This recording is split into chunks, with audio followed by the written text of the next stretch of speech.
Shoaib ID থেকে আপনি লিখেছেন, একজন মানুষ যদি অনেক ঋণ করে আত্মহত্যা করে মারা যায় এবং মারা যাওয়ার পর টাকা পরিশোধ করা সম্ভব না হয়, তাহলে মৃত ব্যক্তির কী অবস্থা হবে? তিনি যদি ঋণ পরিশোধ করা ছাড়া মারা যান, তাহলে সেক্ষেত্রে তার আত্মা ঝুলন্ত থাকার কথা রয়েছে এবং সেটা পরিশোধ করার আগ পর্যন্ত জান্নাতে যাওয়াটা তার ঝুলে থাকবে, সেটি বিভিন্ন হাদিস থেকে বোঝা যায়। অতএব এক্ষেত্রেও তাই হবে এবং ভিন্ন কিছু বলা যাবে না। আল্লাহ রাব্বুল আলামিন যদি তার প্রতি সন্তুষ্ট থাকেন, বিশেষভাবে যদি সে আল্লাহ তাআলাকে সন্তুষ্ট করার মতো কিছু করে যেয়ে থাকেন, আল্লাহ তাআলা তার পাওনাদারদের হক আদায় করে দেন কিয়ামতের ময়দানে, সেটা এক্সেপশনাল হতে পারে সেরকম কিছু। আর আত্মহত্যা করে মারা যাওয়ার কারণে তো গুনাহগার হয় মানুষ, সেটা তো আরেক বিষয়। এজন্য ঋণ করে ঋণ পরিশোধ করতে পারছেন না, সেজন্য তিনি আত্মহত্যার পথে পা বাড়াবেন, এটা কোনো মুসলমানের কাজ হতে পারে না। কারণ আত্মহত্যা তো সমাধান না। আত্মহত্যা করলে তো আমার এই দায় থেকে আমি মুক্ত হয়ে যাচ্ছি না, বরং আল্লাহ তাআলার কাছে আরও শক্ত করে পাকড়া হচ্ছে। ঋণ পরিশোধ করতে পারিনি, আবার আত্মহত্যা করছি, দুটি অপরাধ করে আমি আল্লাহ তাআলার কাছে অপরাধী হয়ে গেলাম। বিধায় একজন মুসলমান কখনো এই ধরনের দায়িত্বহীনতার পরিচয় দিতে পারেন না। আল্লাহ আমাদেরকে সেই তৌফিক দান করুন। সালাহ আহমেদ আপনি লিখেছেন, রাসূলুল্লাহ সাল্লাল্লাহু আলাইহি ওয়াসাল্লাম আল্লাহর প্রিয় রাসূল, তার দাড়ি মোবারক কতটুকু লম্বা ছিল? প্রিয় নবী সাল্লাল্লাহু আলাইহি ওয়াসাল্লামের দাড়ি লম্বা ছিল, কিন্তু অত্যধিক লম্বা হয়ে একেবারেই পেটের অর্ধেক পর্যন্ত, নাভি পর্যন্ত বা বুকের নিচ পর্যন্ত চলে গেছে এরকমটিও ছিল না, আবার একেবারে ছোট ছোট কোঁকড়ানো ছিল না। নবী করিম সাল্লাল্লাহু আলাইহি ওয়াসাল্লামের পুরো দেহ মোবারকের গঠন পরিপূর্ণই ছিল মধ্যম।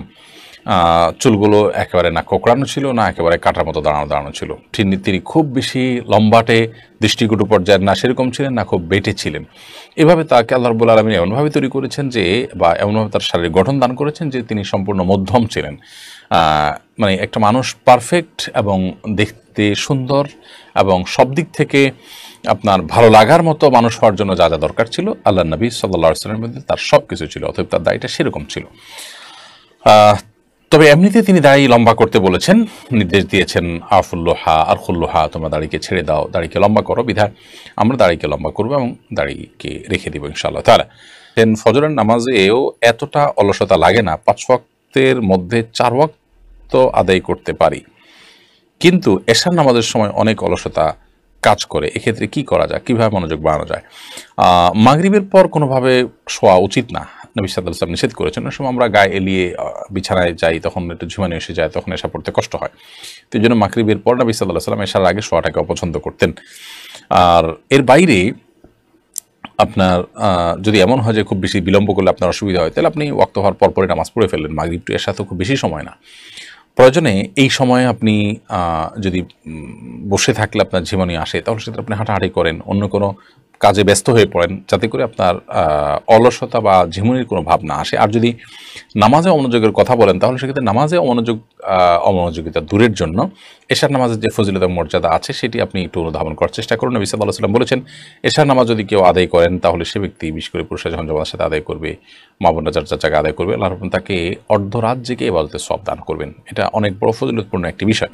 সে বিষয়টা মাথায় রেখে আপনি আদায় করবেন, ইনশাআল্লাহ আল্লাহ তাআলা আপনার অলসতা দূর করবেন। সেই সাথে আল্লাহ তাআলার কাছে খাস করে বিশেষভাবে এটার জন্য দোয়াও করতে থাকবেন। মাহবুব রহমান লিখেছেন, ফরজ গোসল পুকুরে করা যাবে কিনা? ফরজ গোসল পুকুরে করা যাবে, কোনো অসুবিধা নেই। পুকুর সাধারণত বড় হয়ে থাকে আমাদের দেশে। একেবারে ছোট গড় যদি হয় যে 10 হাত করে চারদিকে 40 হাতেরও কম হয়, তাহলে সেক্ষেত্রে সেটা ভিন্ন। কিন্তু এর বাইরে বড় যদি হয়, তাহলে সেক্ষেত্রে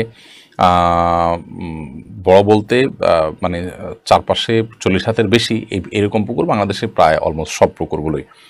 তো এই সমস্ত পুকুরে গোসল করাতে কোনো অসুবিধা নেই। ফরজ গোসল, সেখানে যদি আপনার নাপাক লেগেও যায়, তাতে সব পানি নাপাক হয়ে যাবে না, কারণ পানি যখন অনেক বেশি থাকে, সেখানে সামান্য নাপাক লাগলে সব পানি নাপাক হয়ে যায় না। হ্যাঁ, নাপাকটা যদি কোথাও দৃশ্যমান থাকে, তাহলে ওই দৃশ্যমান যেখানে, তার আশপাশের পানিগুলো শুধুমাত্র নাপাক থাকবে, এবং সেটা যদি আস্তে আস্তে পরিবর্তিত হয়ে যায় আর দৃশ্যমান না থাকে, তাহলে তার কোনো কথাই নেই।